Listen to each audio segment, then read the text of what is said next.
Hi, vinyl community. It's Maria. This is the second in my series of me playing catch up with bands. And today I've decided to feature the fun, talented, three-time Grammy Award winning band from East LA, Los Lobos. So I'm going to be honest, they first came on my radar in '87 when the movie La Bamba came out. That was the first time I'd ever heard of Los Lobos, and I loved, their rendition of La Bamba. And I saw the movie, and embarrassingly, it was also the first time I had heard of Richie Valens. But I'm playing catch up on a lot of different fields here. And in the movie La Bamba, I think the majority of the music was by Los Lobos, and that's what put them on my radar. And then I didn't think of them again until recently when I found an album, took a chance, and loved it. And so I started buying more albums. So basically, the Los Lobos came up in the LA scene with bands like the Blasters and X and the Plugs. The Plugs actually do one of my favorite versions of La Bamba ever. But and then if you ever read this book, and I don't have a lot of light, John Doe, he wrote and assembled, several people contributed to this book about that scene, and I was flipping through, I did find a picture of members, I wish I had light in here. So this picture right there, members of Los Lobos, and and this is a wonderful book if you ever want to check it out. So the first album I got that just turned me on to Los Lobos, and I bought this probably in the past couple of years, is this one, And a Time to Dance.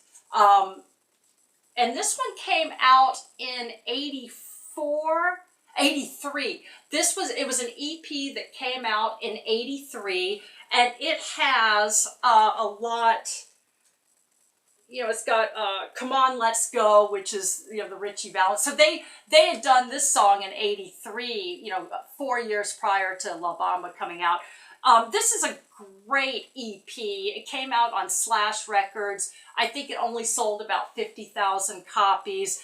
And it was co-produced by T-Bone Burnett and Steve Berlin, who had not joined Los Lobos on a permanent basis at that point. He had been with the Blasters and the Flesh Eaters. So they co-produced this album before Steve Berlin joined, and he's been a member ever since. I think this is the only album that only lists 4 members. And then the song, where is it? On Selma, that was their first Grammy Award. It was Best Mexican American Performance. So definitely check this album or this EP out. So this is the first one I discovered, and by coincidence, the rest of the albums sort of, I discovered them in order. The next album I got was How Will the Wolf Survive? This one came out in 84. It was the major label debut. It was on Warner Brothers. And let's see. And so T-Bone Burnett and Steve Berlin co-produced this one, and T-Bone Burnett played acoustic guitar and the organ. It's a really cool picture. So now the band has 5 members at this point. So this would have been 84. And it's got some really good songs. Evangeline, let's see, I Got Loaded, stuff like that. So this is good. I didn't like it as much as the first one that I showed, but this one and the art, I just love album cover art. I just think that's so great. Let's see, and then the next one I got came out in 87, and I love this cover, By the Light of the Moon. This is probably one of my favorite album covers. For some reason, I like the lettering and the black and white photography. And this one was also produced by T-Bone Burnett. And what I love is, there are songs in English on here. There are songs in Spanish, so I can try to, practice my Spanish and understand what they're saying. And just Set Me Free, Rosalie. I love stuff like this. And this one, what was I gonna say? So this, sad to say, these are the only three. I'm playing catch up, and I'm pretty much in the early stages of catch up with Los Lobos. These are the three albums I have.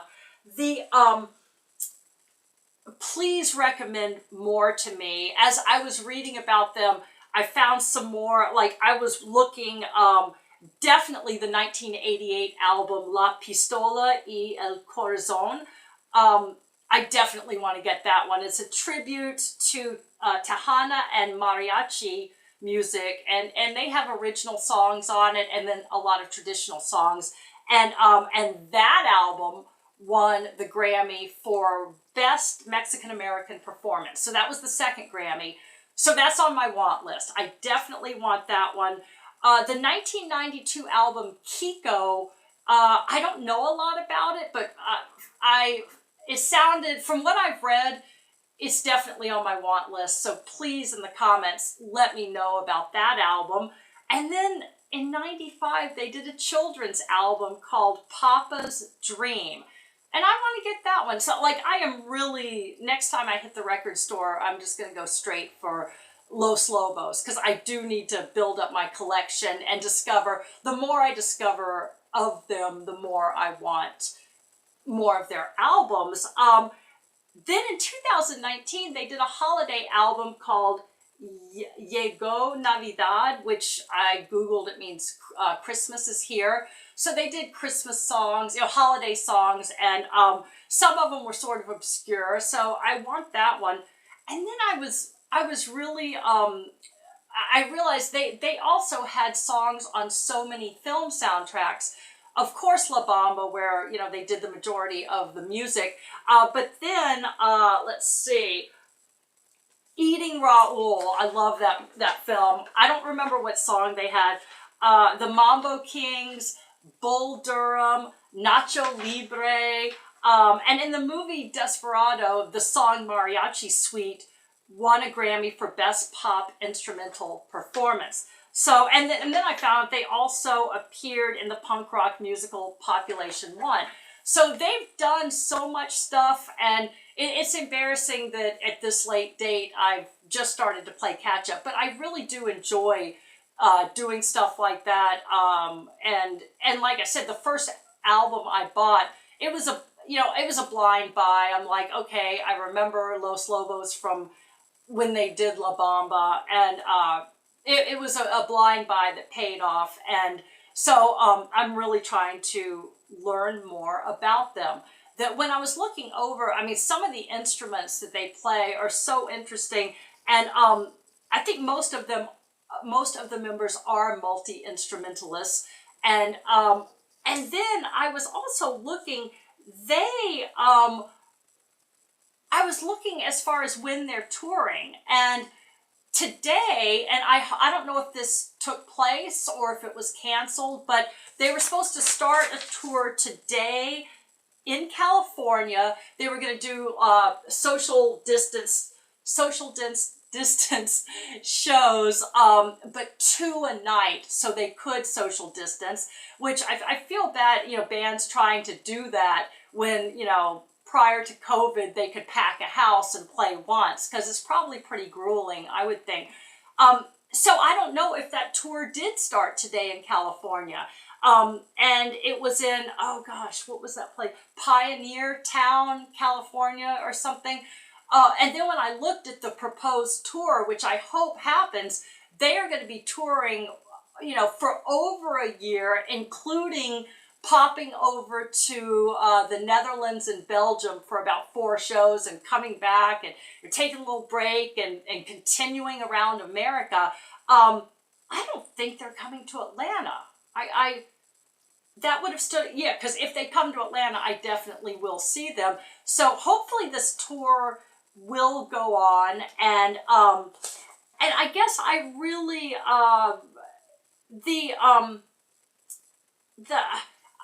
please, I guess I'm really doing this video as far as I'm not, I'm asking for information. I know I'm not giving out a lot of information in this video. I'm sort of hoping people, like I know Vinyl Richie probably knows so much about Los Lobos, you know, being from the area of California he's from. So, you know, hopefully people that are watching this video, I want to learn from y'all, because I realize I'm not really giving out a lot of information on this video. So anyone who has something to teach me about Los Lobos, I am so ready to learn. And next time I go to the record store, I'm going to get another Los Lobos record. And the next video I do, I haven't shown new records, and I've been getting new records this whole time, and I haven't been showing them. So I'm going to be doing another video in the next few days showing all my new stuff, and then I'll continue updating on Los Lobos. So thanks for watching. Please share any information with me that you have. Thanks, y'all.